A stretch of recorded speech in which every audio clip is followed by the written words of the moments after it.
રાજ્ય પાઠ્યપુસ્તક મંડળે ખરીદેલા કાગળમાં ગોલમાલના આક્ષેપ કરવામાં આવ્યા છે। કોંગ્રેસ નેતા હેમાંગ રાવલે કાગળની ગુણવત્તાને લઈ અને સવાલો ઉઠાવ્યા છે। હલકી ગુણવત્તાના કાગળો વાપરી ભ્રષ્ટાચાર કરાયાનો આરોપ હેમાંગ રાવલે લગાવ્યો છે।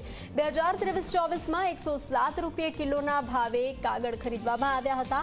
આવા જ કાગળ અન્ય એજન્સી 87 રૂપિયામાં આપવા તૈયાર હતી। છેલ્લા 15 વર્ષથી એક જ એજન્સીને ટેન્ડર આપવામાં આવતું હતું।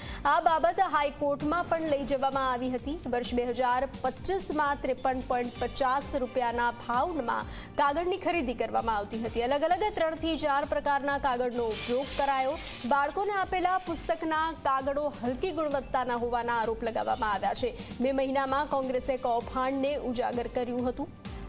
સામાજિક કાર્યકરે કાગળનું લેબ ટેસ્ટિંગ પણ કરાવ્યું હતું। કાગળની ગુણવત્તા 70 GSM ને બદલે 66 GSM જોવા મળી હતી।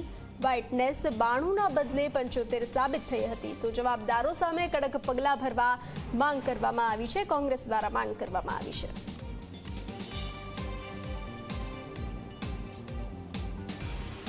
ગત 2 માસમાં ગુજરાત પ્રદેશ કોંગ્રેસ સમિતિ દ્વારા આ સમગ્ર કૌભાંડની આશંકા વ્યક્ત કરવામાં આવી હતી અને તે વખતે જણાવવામાં આવ્યું હતું તે આજે સાબિત થયું છે।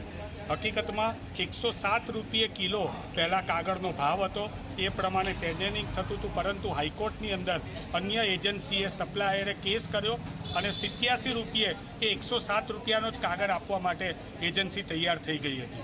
એ વખતથી ચાલીને પછી રીટેન્ડરિંગ થયું અને 70 GSM નું જે કાગળ છે અને 92 બ્રાઇટનેસવાળો કાગળ એ 53 રૂપિયા અને 50 પૈસે પર કિલોના ભાવે ખરીદવામાં આવ્યો।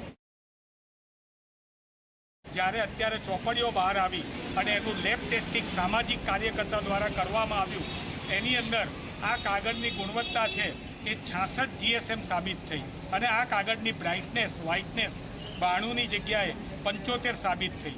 આમ દેખીતી રીતે આ 13 થી 15 કરોડનું કૌભાંડ છે અને આ કૌભાંડના રૂપિયા મારા તમારા જનતાના ટેક્સના રૂપિયા જે છે એ આવી રીતે વેડફવામાં આવ્યા છે।